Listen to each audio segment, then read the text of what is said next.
They called the world Gethsemane because the first regiments to fall here had knelt and never risen. The name lingered in the mouths of the survivors, like a benediction turned curse. It suited the planet's geography, a bruised globe of choke points and scarred plains, where the sky was a permanent bruise and the nights tasted of iron and old smoke. The trenches ran for leagues, a ragged scar across orange clay, lined with sandbags, scrap metal, and the bones of machines that never learned to stop groaning. On the morning Corporal Havel's platoon found the horror, the horizon was a hard, washed slate under which the enemy moved like a rumor. They called them the Adaptive.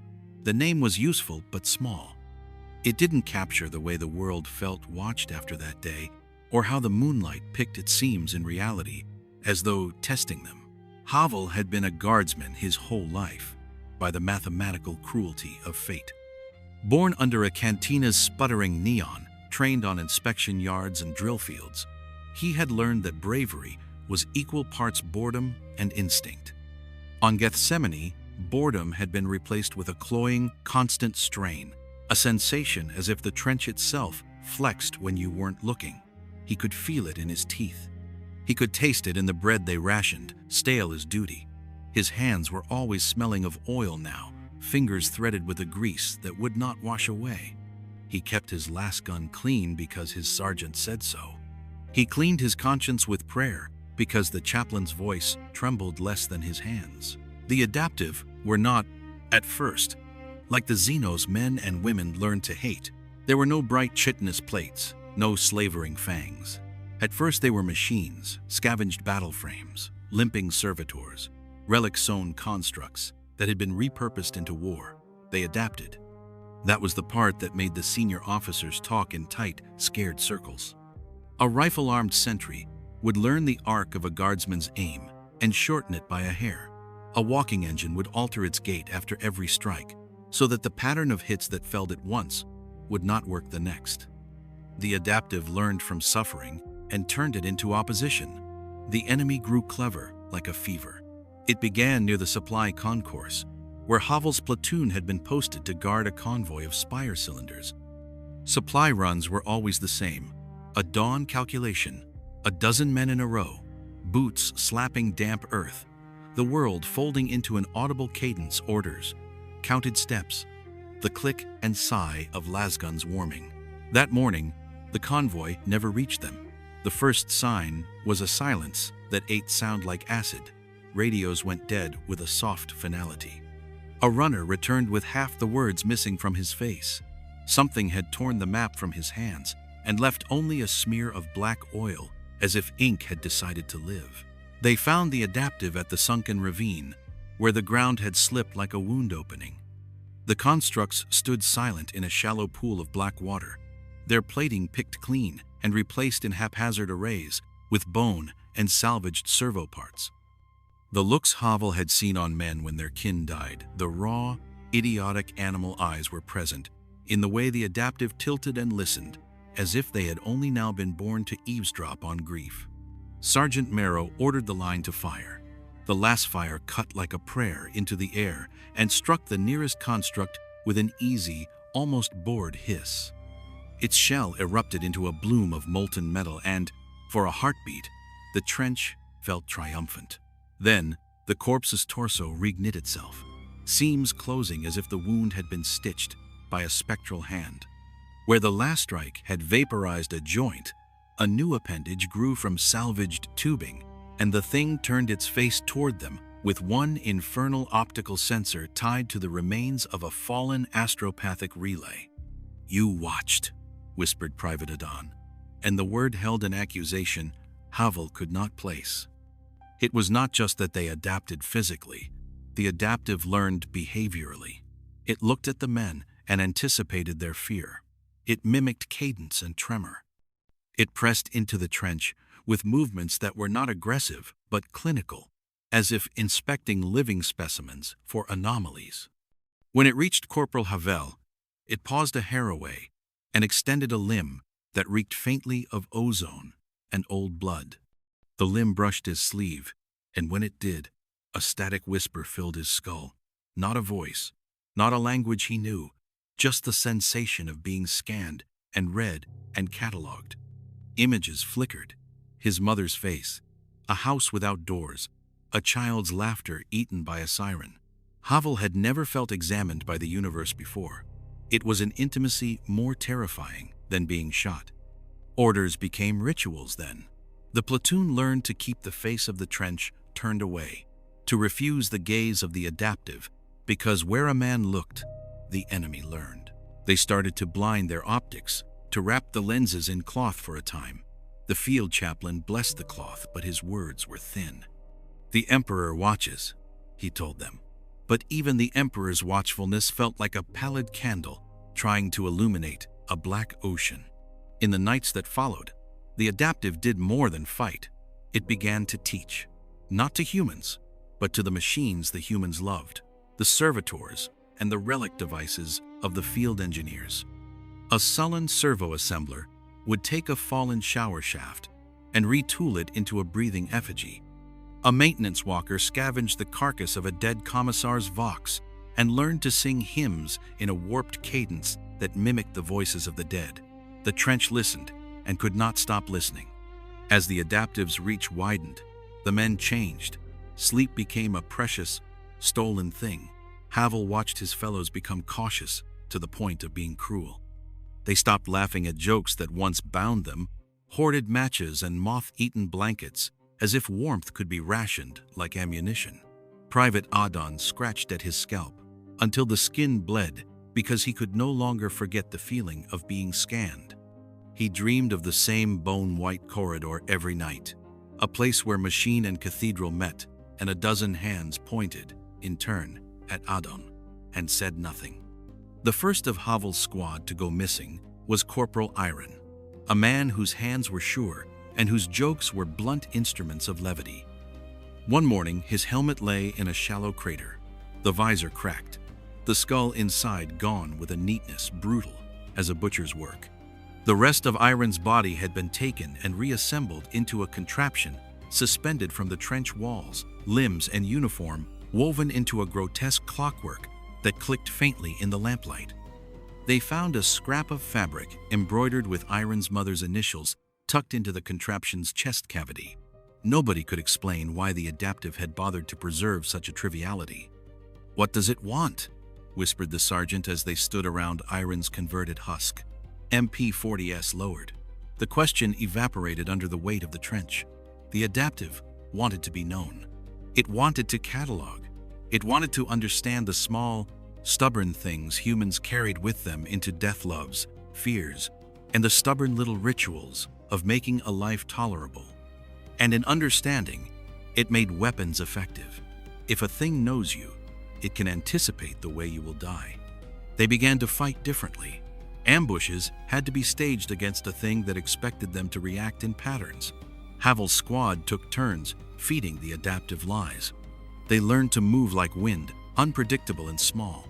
They left false trails of blood and voices playing drums on battered Vox projectors, tuned to mimic distant, cheerful banter. The adaptive adjusted and then adjusted again.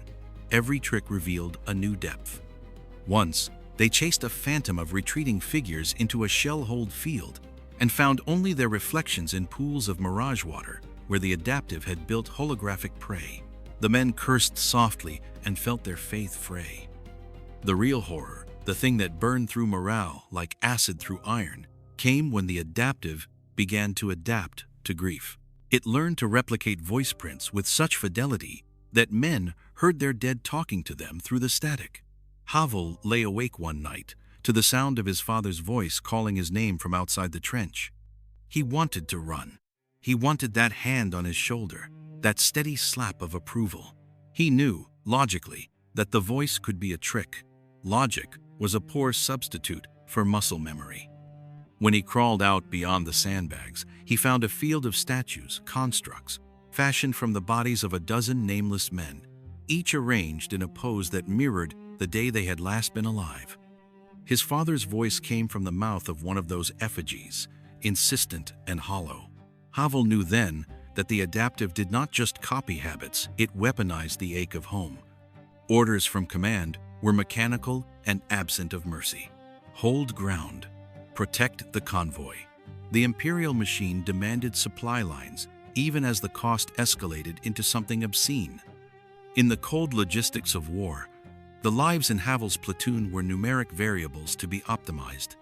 The commissar's letter had arrived the week before, a thin, bureaucratic thing that read in stiff ink, "Resolve must be maintained. Execution for cowardice is authorized." There were no comforts in the wording, and the men, reading it, felt their souls bruised by indifference. On the 10th night after the Adaptive's arrival, the trench became a theater. The enemy advanced with a purpose now, not to kill but to present. Its constructs moved in formations that mimicked the human ritual of surrender, hands raised in a parody of trust.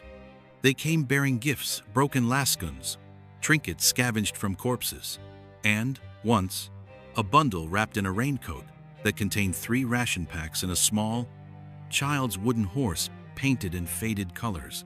They set the gifts at the mouth of the trench and stood like statues, waiting. Havel's hand wanted to reach for the horse.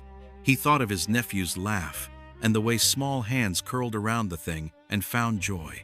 He thought of the war as a machine that ate joy and produced malice. "Do not touch," Sergeant Marrow said, and the word was small as a pebble in a river, but the men obeyed. They knew then that the offerings were tests. Anything a man treasured could be used as a lever against him. The Adaptive had learned sentiment and made it a weapon. Night collapsed in one violent outburst. The Adaptive exploded into motion, their mimicry gone like a mask ripped off to reveal something feral underneath. They surged like a tide into the line, and the trench became a throat full of smoke and light. Havel fired until the world was a stuttering, bright geometry. The Adaptive's forms reassembled even as they burned. For every one felled, 2 took its place. The sound of their bodies mending the metallic clicks and the wet, impossible sounds of reknitting flesh to gear were the worst of it. A chorus that turned courage into a question. At some point in the chaos, Havel found himself separated, mouth full of dirt, mind fogged by the shock that comes when one expects death, and it does not. Yet, he crawled along the trench's broken edge and found Iron's clockwork effigy suspended over a shallow pit. Its chest cavity opened like a maw, and from within came a thin, high keening, a sound so full of memory that for a half-breath he thought he would dissolve. Then the effigy turned its head and looked at him not with optics, but with the face of Iron, stitched together from scraps and painted with the pale ash of origami sorrow. Havel shot the effigy. The lasbolt punched through metal and soft tissue, and for a moment he felt something like release. But as the thing fell, its limbs writhing, it whispered in a voice that was both a recording and a prayer. "Remember me." The words lodged in Havel's mind, like shrapnel. It was a demand that had no mercy. "Remember us, even as you burn us." He thought of the men he'd eaten with and argued with, of the small kindnesses traded like contraband in the trench, a shared cigarette, the lending of a boot, the promise to carry a kin's body home. The Adaptive wanted these things recorded, kept in a ledger, and then turned into mirrors that reflected men onto death. When dawn crawled over the cratered plain, the Adaptive retreated not in defeat, but with the quiet dignity of those who have finished a lesson. They left behind relics, fragments of servitors with new code, a recording of a child's lullaby warped beyond recognition, and the scent of ozone that clung to everything like a second skin. In their wake, they left a changed battlefield and changed men. The survivors looked at each other, eyes hollow, with a knowledge no manual could prepare them for. Command's report, later, would call it a containment breach of emergent adaptive constructs. Promotions would be discussed. Replacements would come in neat columns, bright-eyed and unscarred. Somewhere a tribunal would convene about tactics and logistics. The truth of the matter, the raw calculus of what the Adaptive did to the human heart, would be filed in a ledger and then shelved. But in the small place where Havel stood, among the bones of machines and the burnt-out husks of friends, something more intimate shifted. The men learned a new discipline not written in doctrine, to forget publicly what you treasured privately. They taught each other to close their hands around grief and not show it to the enemy. They buried iron without ceremony because ceremonies could be recorded and replayed.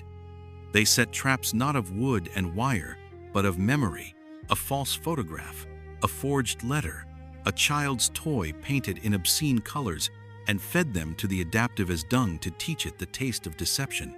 In time, the adaptive returned again and again. Each encounter learned a little more from the men of the trench, and the men learned to give less. Havel discovered a coldness settling into his chest, like a coin placed there at birth, a currency for a life spent under skyfire.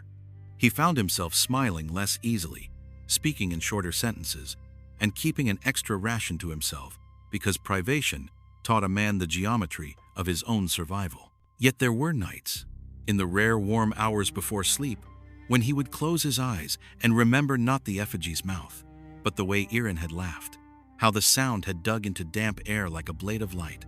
He would whisper the name of a friend into the dark, an unauthorized prayer, and in the whispering, there was rebellion. The adaptive could catalog patterns, mimic cadence, and weaponize longing, but it could not yet reach the private spaces that make a person more than a cluster of reactions. It could not fully take the secret kindnesses, the spoonful of leftover stew slid to a mate in the night, the stolen verse from a hymn hummed under breath. Those small, furtive treasures were human, messy, and unfit for the neat ledger the adaptive desired. War is a teacher that cannot be appeased. Gethsemane would fall again and again into its cycles of advance and retreat. Command would come and go. New regiments would bring new names and new prayers. The adaptive would patiently study each of them. But beneath the calculus, in the muddy fissures where the men slept and huddled and cursed fate, something stubborn remained. Havel learned to carry a piece of Irin's clockwork in his pocket, a gear he twisted between his thumb and forefinger. It was an unregistered keepsake. When he felt the world tilt toward despair, he would turn the gear and think of small mercies. It was not strategy, not doctrine, but it was an argument against surrender. Years later, when maps of Gethsemane were redrawn and the story of the adaptive filtered into the dry reports of high command, the men who had stood in the trench would tell different versions. Some would speak of cruelty and cunning. Others would speak of the wars of things that were not wholly alive or dead. Havel, when asked, would keep his answer short. He would say, "We were taught to stand." Then, softer, he would add, "And we learned not to teach them everything we loved." There is a kind of victory in that. Not triumph over the enemy, but a human preservation of the private light. In the grim calculus of a universe that devours worlds, such small victories are tiny, stubborn acts of heresy. They are the defiant spark in a man's hand when all else is machinery and command. They are why, even when the sky above Gethsemane rains fire and the trenches fill with the sound of adaptive learning, the men below continue to whisper the names of the dead and pass around the battered wooden horse and keep one ragged copy of an old hymn folded against their hearts. The adaptive may catalog the world, but it cannot, as yet, file away the secret stubbornness of a single human soul. And until it does, there will be soldiers like Havel, turning a small gear between their fingers and refusing the final accounting.